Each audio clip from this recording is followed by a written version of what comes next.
दुर्योधन। युवराज, सतर्क ध्वनि का स्वर सुन रहे हैं आप? हमें उन्हें बताना होगा कि हम मत्स्य पर आक्रमण करने नहीं आए, हमें केवल पांडव चाहिए।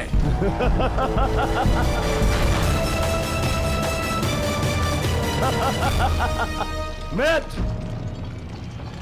उनका सतर्क होना स्वाभाविक है, क्योंकि विराट पर आक्रमण हो चुका है।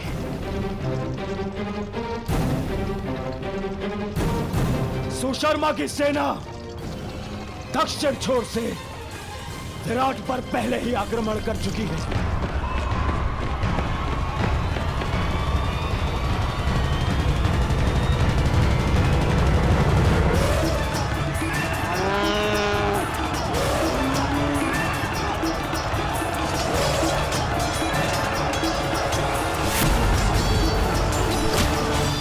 इस योजना के विषय में हमें बताना तुमने उचित नहीं समझा दुर्योधन।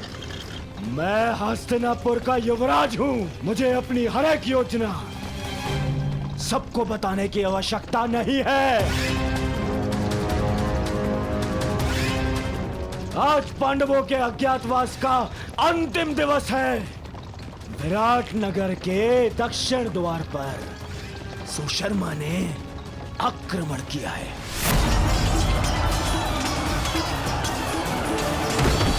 उनका सारा ध्यान विराट के दक्षिण द्वार पर होगा और हम उत्तर दिशा से आक्रमण करके पांडवों को वहीं घेर लेंगे। ये नीति के विरुद्ध है।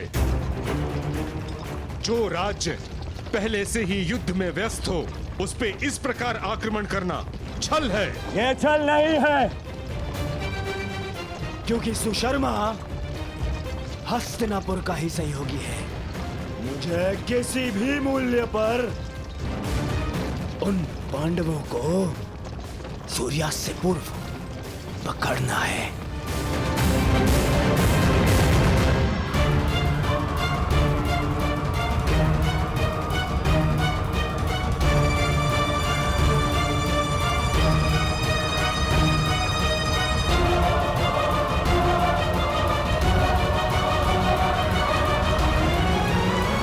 दक्षिण द्वार पर आक्रमण की सूचना सुनते ही वो पांडव उत्तर दिशा से निकलने का प्रयास करेंगे।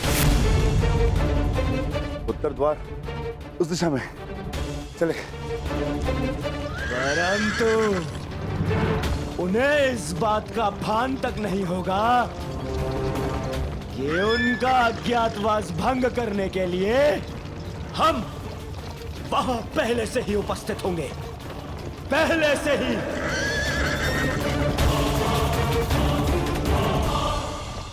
दुर्योधन अपने साथी, महारथी और सेनापति को इस प्रकार योजना से अवगत न रखना असम्मान माना जाता है और इस प्रकार से छल करके आक्रमण करना अधर्म। मैं आपको साथ केवल इसलिए लाया हूं पितामह, ताकि आप सब इस बात के साक्षी हो सके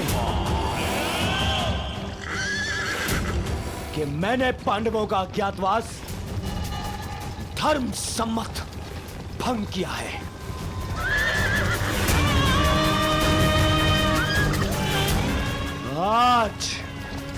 आज वो पांडव यहां से यहीं से वन में जाएंगे अगले 12 वर्ष के वनवास के लिए। चलो साथी, गति बढ़ाओ, आगे बढ़ो। मामाश्री, आपको अपनी योजना पर विश्वास है ना? मुझे पूर्ण विश्वास है दुर्योधन। पांडव विराट नगर से बाहर निकलने के लिए उत्तरी द्वार का ही प्रयोग करेंगे। देख लेना तुम।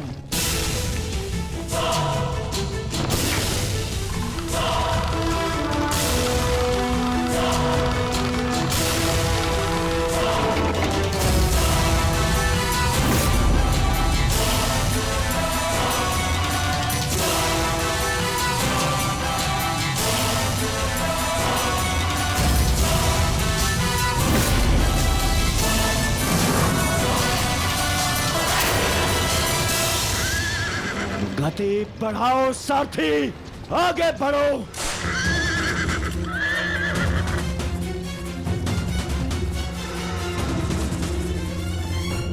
बस सूर्यास्त की देर है, उसके पश्चात हमारा अज्ञातवास संपन्न। ज्येष्ठ शीघ्र ही यहाँ पहुंचते होंगे, उसके पश्चात हम यहाँ से निकल जाएंगे।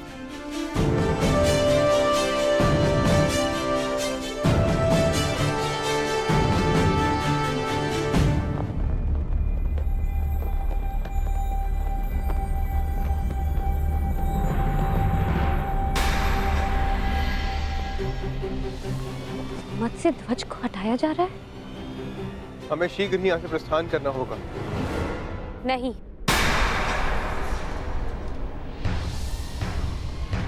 हम नहीं जाएंगे।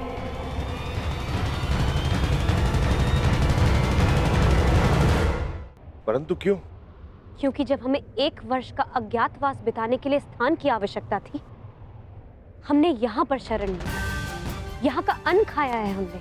और आज जब विराट नगर को हमारी सहायता की आवश्यकता है, तो क्या यहाँ से जाना उचित होगा? ये क्या कह रही हो पांचाली? वही जो सत्य है और वही जो मैं तुम सबसे कहना चाहता हूं। यदि विराट नगर में हमें छिपने का स्थान नहीं मिलता, तो अब तक हम सब पकड़े जाते और फिर से वनवास काट रहे होते। ये समय विराट राज का ऋण चुकाने का। परंतु ज्येष्ठ, उन्होंने हमें पहचान कर सहायता नहीं की थी, उन्होंने हमें काम पर रखा।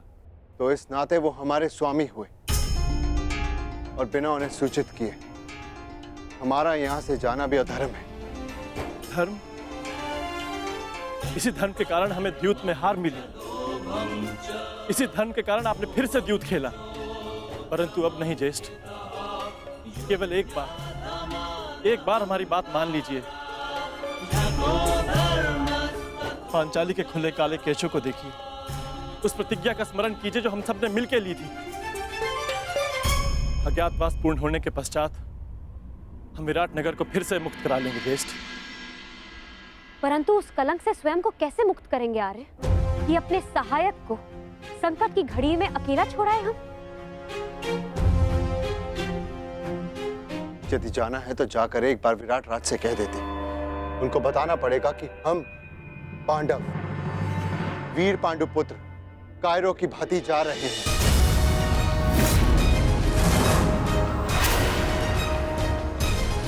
ज्येष्ठ भ्राताश्री सही कह रहे हैं सहदेव। यही समय है, अपने शस्त्रों पर आई धूल हटा ली जाए।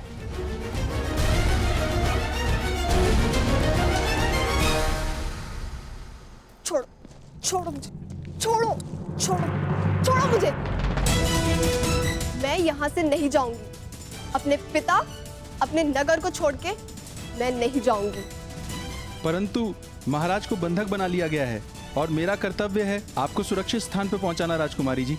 और मेरा कर्तव्य अपनी जन्मभूमि, अपने नगर की रक्षा करना है। हाँ, मैं भी अपने स्वामी को छोड़कर कहीं नहीं जाऊंगी, चाहे सुशर्मा की सेना हमें बंदी क्यों ना बना ले। परंतु हम महारानी हैं, हमारे आदेश की अवहेलना नहीं होगी। देखा सहदेव, एक बालिका युद्ध के लिए प्रस्तुत है, एक महारानी अपने बलिदान के लिए तत्पर है, और हम यदि योद्धा होकर भी उनका साथ ना दे पाए तो भले ही हम इंद्रप्रस्थ पालें, परंतु कभी भी अपनी आंखों में देख पाने का साहस नहीं कर पाएंगे। आप उचित कहते हैं ज्येष्ठ। अब चाहे 12 वर्ष वनवास में और क्यों न रहना पड़े, हम यहाँ से नहीं जाएंगे।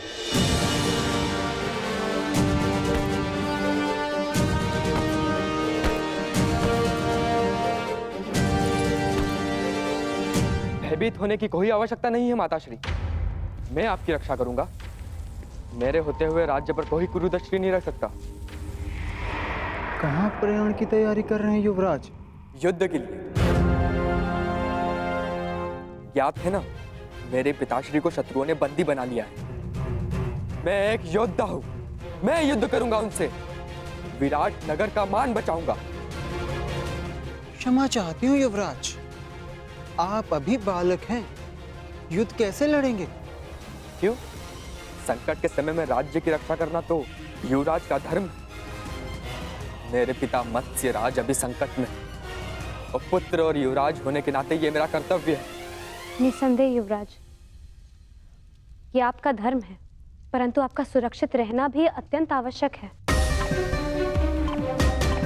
और सेना की एक टुकड़ी महाराज की रक्षा के लिए भेजी जा चुकी है। सेना नहीं, योद्धा की आवश्यकता है। मैं युद्ध करूंगा उनसे। माताश्री, आप ही मुझे बताइए, क्या मेरा जाना अनुचित है? हमारे राज्य पर आक्रमण हुआ और हम ऐसे ही बैठे रह सकते हैं? तुम उचित कह रहे हो पुत्र, परंतु महारानी की जय हो। नगर के उत्तरी छोर से भी शत्रुओं ने आक्रमण कर दिया है।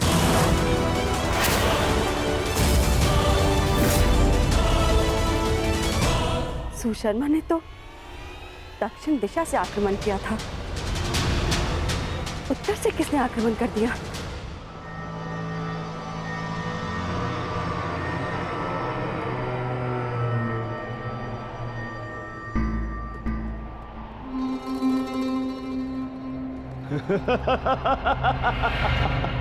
अब कहाँ छुपेंगे पांडव पुत्र? आज होगा पांडवों का अज्ञातवास भंग।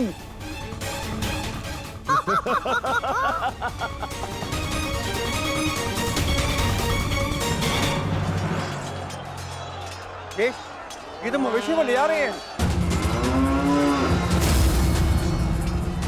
विराट की संपत्ति की रक्षा करना भी हमारा कर्तव्य है।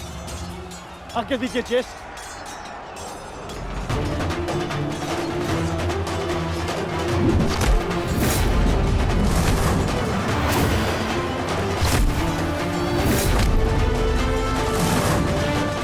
मुझे विश्वास है नकुल और सहदेव इस ओर संभाल लेंगे।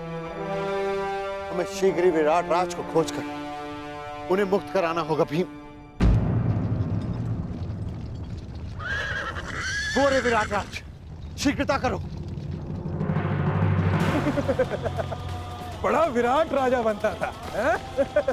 कीचक ही तुम्हारी शक्ति थी, उसके बिना तू एक बूढ़ा हारा पुरुष है विराट राज।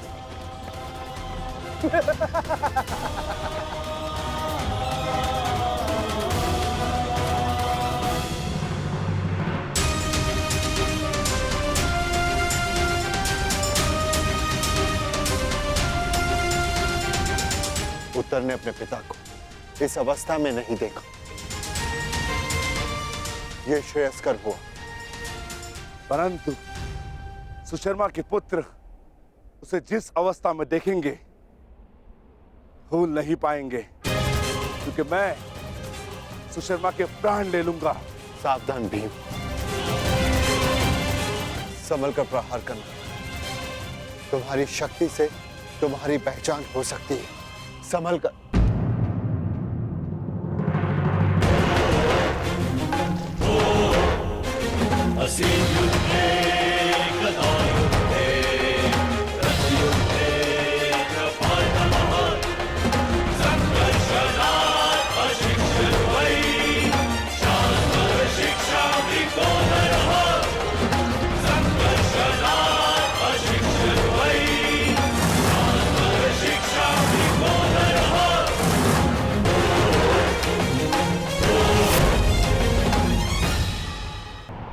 सावधान सुशर्मा, मैं तुम्हें चेतावनी देता हूं कि महाराज को मुक्त कर दो, अन्यथा। कौन हो तुम? वल्लभ, महाराज का प्रमुख रसोइया। हमारे अभी इतने बुरे दिन नहीं आए कि हम एक रसोइये से युद्ध करें। वैसे अब तुम हमारे लिए भोजन बनाने का अभ्यास कर लो, क्योंकि अब हम यहाँ के नए राजा हैं। सैनिकों, बंदी बना लो इसे।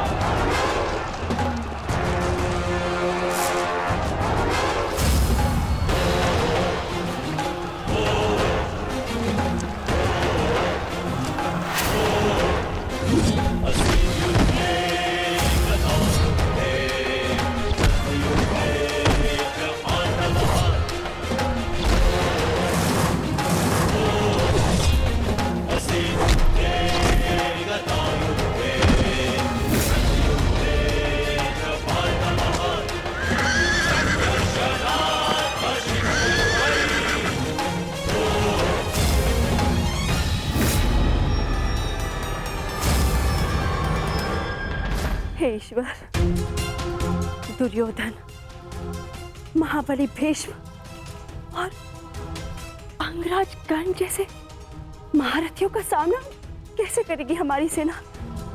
कैसे करेगी? युद्ध का वास्तविक आनंद तो महारथियों के साथ लड़ने में ही आता है माताश्री। अब आएगा युद्ध का आनंद। अब सिद्ध होगा कि आपका पुत्र कितना बलशाली, कितना वीर है। अब आप देखना कैसे मैं महान धनुधारी अर्जुन के भांति अपने बाणों से कौरवों का नाश करता हूं। अत्यंत उत्साही मत बनो पुत्र। क्षमा चाहती हूँ महारानी, परंतु युवराज का कहना उचित है। ये कैसी बात कर रही हो सारंधरी? युवराज अभी बालक है, वो भीष्म और कर्ण जैसे महायोद्धाओं का सामना कैसे कर पाएंगे? कर सकता हूं, परंतु एक समस्या है। एक उत्तम सारथी की आवश्यकता है, अन्यथा उन कौरवों को मैं धूल चटा दूं।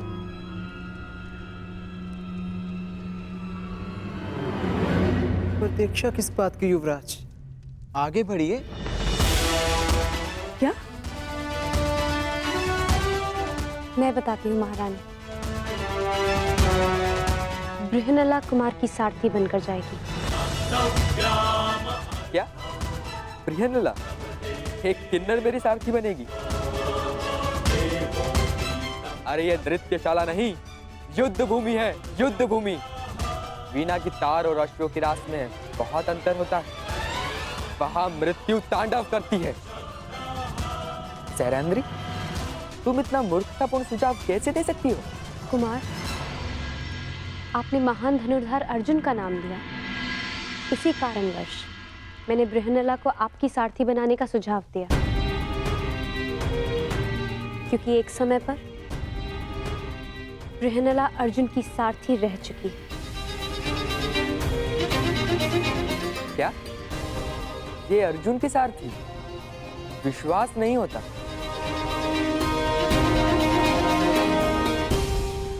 ठीक है, अब कोई और मार्ग भी नहीं। मैं तुम्हें अपने साथ आने की आज्ञा देता हूं। यदि तुम महान अर्जुन की सारथी थी, तो मैं भी तुम्हें अपनी सारथी बना सकता हूं।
क्षमा कर दो, मैं अपनी पराजय स्वीकार करता हूँ, क्षमा कर दो मुझे।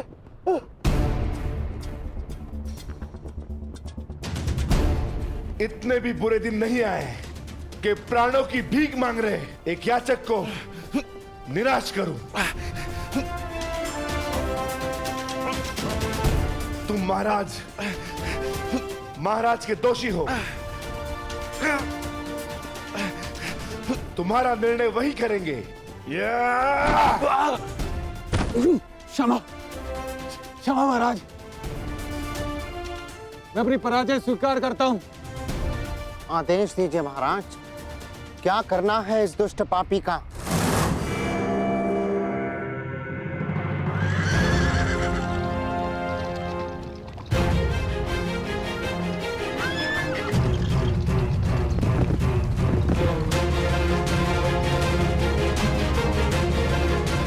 बृहनला, युद्ध में सारथी का महत्व महारथी से कम नहीं होता। यदि आज तुमने चतुराई से रथ नहीं चलाया, तो मैं अपने पूर्ण कौशल का उपयोग नहीं कर पाऊंगा।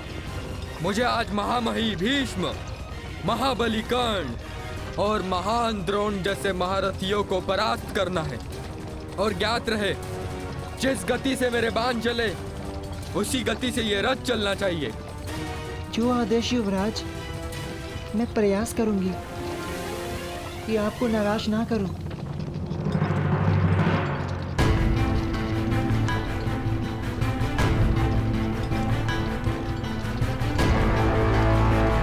ये सामने क्या है?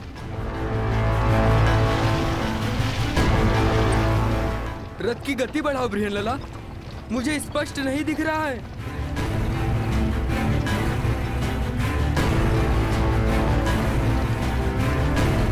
क्या ये कोई चक्रवात है? नहीं युवराज, ये धूल है जो हस्तिनापुर की विशाल सेना के पथ संचालन से उड़ रही है। क्या हस्तिनापुर की सेना इतनी विशाल?